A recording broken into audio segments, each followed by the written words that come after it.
काठमाडौँ महानगरपालिकाका मेयर बालेन शाहले दिए सिंहदरबारमै आगो लगाइदिने चेतावनी। महानगरपालिकाको गाडी रोकेको भन्दै बालेन शाह आक्रोशित। प्रधानमन्त्री पुष्पकमल दाहाल प्रचण्ड नेतृत्वको सरकारलाई बालेनले लगाए चोरको आरोप। चीनले भर्खरै मात्र जारी गरेको नयाँ नक्साका कारण नेपालको राष्ट्रियता खतरामा परेको राष्ट्रिय जनमोर्चाका अध्यक्ष चित्रबहादुर केसीको भनाई।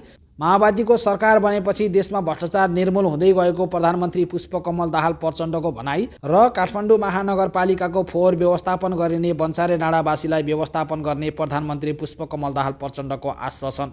आदरणीय दर्शक महानुभाव नमस्कार। जीएस अनलाइन टिभीको नयाँ भिडियोमा यहाँहरूलाई हार्दिक स्वागत छ।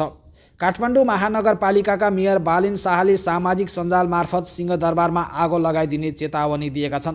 काठमाडौँ महानगरपालिकाका मेयर बालेन शाहले सामाजिक सञ्जाल फेसबुकमा एक पोस्ट गर्दै यस्तो बताएका हुन्। बालेन शाहले महानगरपालिकाको गाडी आज रोकेको छ, अब उपरान्त महानगरपालिकाको गाडी रोकेको खण्डमा सिंहदरबारमा आगो लगाइदिन्छु, चोर सरकार भन्दै प्रधानमन्त्री पुष्पकमल दाहाल प्रचण्ड नेतृत्वको सरकारलाई चोरको संज्ञा पनि दिएका छन्।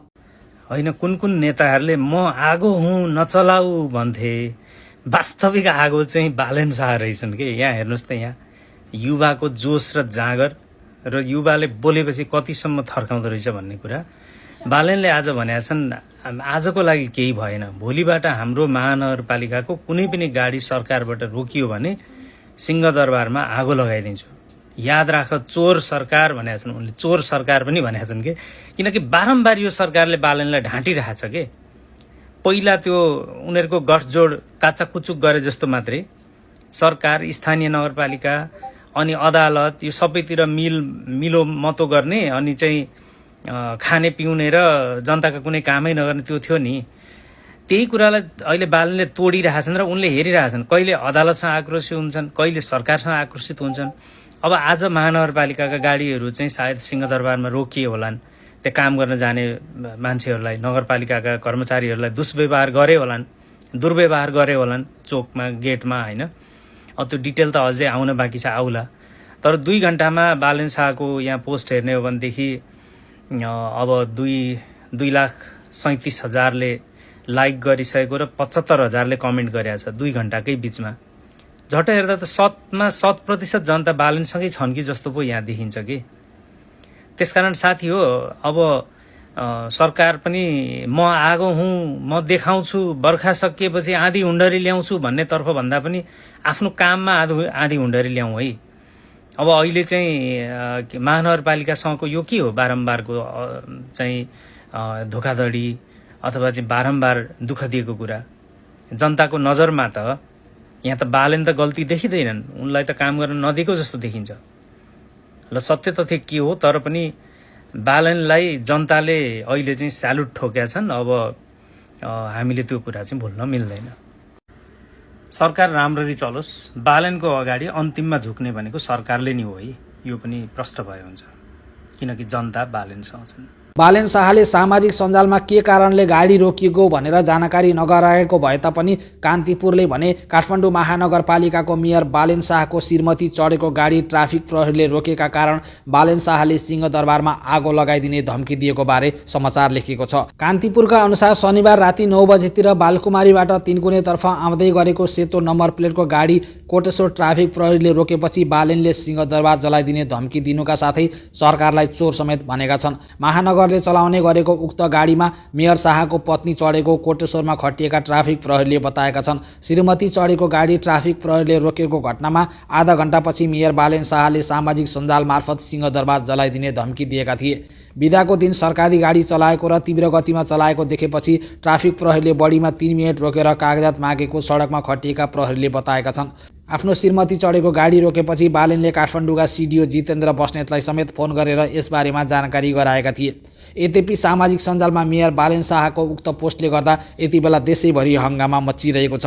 बालेन शाहको एक पोस्टकै कारण देशभरि बालेन शाहको चर्चा भइरहेको छ भने केही व्यक्तिहरूले बालेन शाहको विरोध पनि गरिरहेका छन्। यस्तै हालसालै मात्र चाइनाले जारी गरेको नयाँ नक्साका कारण नेपालको राष्ट्रियताको सुरक्षा नभएको राष्ट्रिय जनमोर्चाका अध्यक्ष चित्रबहादुर केसीले बताएका छन्। यसअघि पनि काठमाडौँ महानगरपालिकाका मेयर बालेन शाहले चीनले नेपालको चुच्चे नक्सालाई मान्यता नदिएको भन्दै चीन भ्रमण नै रद्द गरिदिएका थिए। त्यसो त पछिल्लो समय काठमाडौँ महानगरपालिकाका मेयर बालेन शाहले ग्रेटर नेपाल फिर्ता अभियान चलाएको भन्दै बालेन शाहको सर्वाधिक चर्चा भइरहेको छ। आखिर कस्तो छ त मेयर बालेन शाहको ग्रेटर नेपाल फिर्ता अभियान? यसबारेमा छोटो यो रिपोर्ट हेर्नुहोस्। काठमाडौँ महानगरपालिकाका मेयर बालेन शाह ग्रेटर नेपाल फिर्ता लिएर आउने अभियानमा छन्। किन काठमाडौँ महानगरपालिकाका मेयर बालेन शाह नेपाल सरकार भन्दा पनि एक कदम अगाडि बढेर देशको राष्ट्रियता र सार्वभौम सत्ताको बारेमा बोलिरहेका हुन्छन्? यस सम्बन्धी आज छोटो चर्चा गर्नेछौँ। मेयर बालेन शाहले अगाडि सारेको ग्रेटर नेपालको अभियान सफल हुन कतिको सम्भव छ त? यसबारेमा पनि छोटो चर्चा गर्नेछौँ। कृपया भिडियो अन्तिमसम्म हेरेर हाम्रो च्यानललाई सब्स्क्राइब गर्न नभुल्नुहोला। आदरणीय दर्शक महानुभाव, नमस्कार। जीएस अनलाइन टिभीको नयाँ भिडियोमा यहाँहरूलाई हार्दिक स्वागत छ। केही दिनदेखि काठमाडौँ महानगरपालिकाका मेयर बालेन शाहले देशको सार्वभौम सत्ता र स्वाधीनताको पक्षमा आवाज उठाउँदै आइरहेका छन्। चाहे भारतले सार्वजनिक गरेको अखण्ड भारतको नक्साका विरुद्धमा ग्रेटर नेपालको नक्सा सार्वजनिक गरेर होस् अथवा भर्खरै मात्र चीनले सार्वजनिक गरेको नयाँ नक्सामा नेपालको चुच्चे भूभाग नसमेटिएपछि चीनको भ्रमण नै रद्द गरेको विषय होस्, मेयर बालेन शाहले यति बेला देश विदेशमा रहेका नेपालीहरूको मन जित्ने गरी देशको सार्वभौम सत्ता र स्वाधीनताको पक्षमा आवाज उठाइरहेका छन्। केही समय अगाडि भारतले जारी गरेको अखण्ड भारतको नक्सा विरुद्ध नेपाल सरकार मूकदर्शक बनिरहेका बेला बालेन शाहले ग्रेटर नेपालको नक्सा सार्वजनिक गर्दै भारतलाई कडा चेतावनी दिनुका साथै भारतीय मिडियाहरूको निद हराम गरेका थिए। हिजो मात्र मेयर बालेन शाहले चीनले सार्वजनिक गरेको नयाँ नक्साका विरुद्ध आपत्ति जनाउँदै चीन भ्रमण नै रद्द गरिदिएका छन्। यद्यपि चीनले सार्वजनिक गरेको नयाँ नक्साका बारेमा अहिलेसम्म पनि नेपाल सरकारले कुनै पनि आफ्नो धारणा सार्वजनिक गरेको छैन।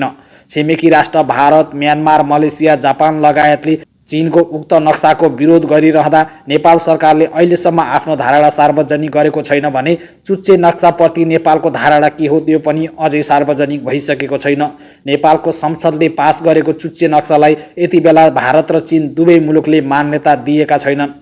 त्यही भएर पनि हुनसक्छ मेयर बालेन शाहले यति बेला राष्ट्रियता स्वाधीनताको पक्षमा आवाज उठाउँदै सम्पूर्ण नेपालीहरूलाई गोलबद्ध गर्दै अगाडि बढ्ने निर्णय गरेका छन्। केही दिनदेखि मेयर बालेन शाहले सामाजिक सञ्जालमा लेखेका पोस्टहरूलाई नै आधार मान्ने हो भने बालेन शाह छिट्टै राजनीति दल खोलेर नेपालको मूलधारको राजनीतिमा प्रवेश गर्ने सङ्केत देखिएको छ। त्यसो त काठमाडौँ महानगरपालिकाका मेयरले ग्रेटर नेपाल अभियान नै सञ्चालन गर्दै सम्पूर्ण ग्रेटर नेपाल फिर्ता गर्नका लागि आवाज उठाउने र त्यसका लागि पहल कदमी लिने पनि बुझिएको छ।